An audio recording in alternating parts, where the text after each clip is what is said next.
Joel, eu vou passar a bola para você, só introduzir então aqui um pouco do que a Vera falou, Andreasa também. O general Vilas Boas deu uma entrevista à Folha de São Paulo, na qual ele disse, eu vou ler aqui uma aspa dele, tá? Uma declaração. Que interesses pessoais poderiam vir a penetrar no ambiente militar, o que seria um risco sério, um sério risco. Hoje, quem respondeu foi o general Hamilton Mourão, o vice-presidente eleito. Ele descartou o risco de politização dos quartéis durante o governo Bolsonaro e disse, abre aspas, que as Forças Armadas vão continuar como sempre estiveram. Então, seguimos aqui a nossa discussão com mais esse elemento para vocês comentarem. Evidentemente o Mourão vai dizer que o Exército continua como sempre esteve, embora a gente saiba que o apoio ao Bolsonaro, especialmente entre as patentes mais baixas, era muito grande, muito forte no Exército. Não sabemos até que ponto isso pode influenciar ou não aí o posicionamento das nossas Forças Armadas. Politicamente, o Bolsonaro está fazendo duas coisas. Primeiro, em certa medida está cumprindo o que ele já falava, não é segredo para ninguém. Ele chegou a dizer até que metade dos ministérios dele seriam de generais, né, ou do Exército, pelo menos da carreira militar. E está realmente nomeando aí militares para os seus ministérios, e politicamente pega muito bem para ele também. Se a gente lembrar, o Exército, nas pesquisas que fazem sobre confianças nas instituições brasileiras, as Forças Armadas sempre lideram, né? Mais de 40% da população diz confiar muito nas Forças Armadas. Por outro lado, se a gente for olhar o Congresso, 3% da população diz confiar muito no Congresso, ou seja, realmente nomeação de políticos está em baixa, de militares em alta. Me parece que a defesa é justamente o lugar em que a gente esperaria e que seria mais natural aí ver um militar comandando o ministério.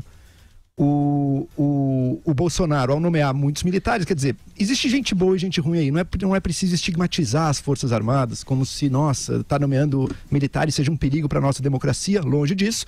Agora, é bom lembrar também que os generais brasileiros, que o Exército, que as Forças Armadas têm interesses também. A gente vê pessoas se aproximando do Bolsonaro, como o general Alessio, falando sobre educação, é um dos nomes aí que lidera as discussões sobre educação, não está nomeado para nada ainda, talvez ele esteja se colocando, mas traz também visões aí que me parece que estão em contradição com que os nomes, digamos, mais notáveis da área de educação pensam hoje em dia nos caminhos da educação brasileira.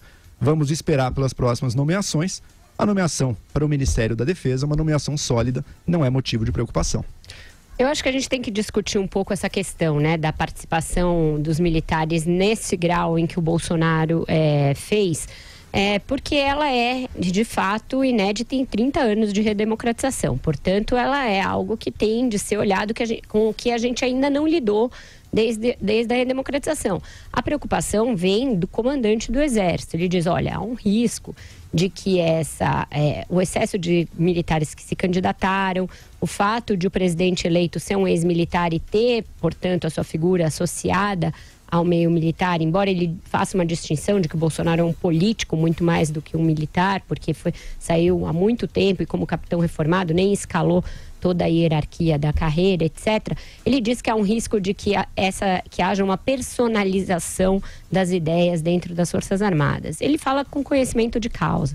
A gente sabe que a história brasileira está cheia de momentos ali em que o Exército exorbitou das suas atribuições, participou de golpes, participou de revoluções, participou de mudanças de regime, foi o Exército, foram os militares que comandaram a proclamação da República. Portanto, a imbricação política com as Forças Armadas sempre houve. O que aconteceu é que ela ficou muito mitigada no período pós-64, por conta da Constituição, pela determinação, principalmente dos governos até o Temer, de nomear civis para o Ministério da Defesa, e a separação muito nítida de que os militares iriam cumprir aquelas funções estabelecidas pela Constituição. Eles foram bastante discretos em momentos tensos politicamente, como os 2 impeachment e etc. Agora eles estão sendo chamados de volta. Os militares da reserva eram considerados de pijama. Eles estão tirando o pijama a convite dos civis. Estão voltando para funções de caráter aí político / administrativo. Se eles já estarão cientes dessa separação que estabelece a Constituição e, portanto, ciosos de cumprir as suas atribuições até o limite técnico que lhes é exigido, sem exorbitar politicamente, é algo que a gente vai assistir.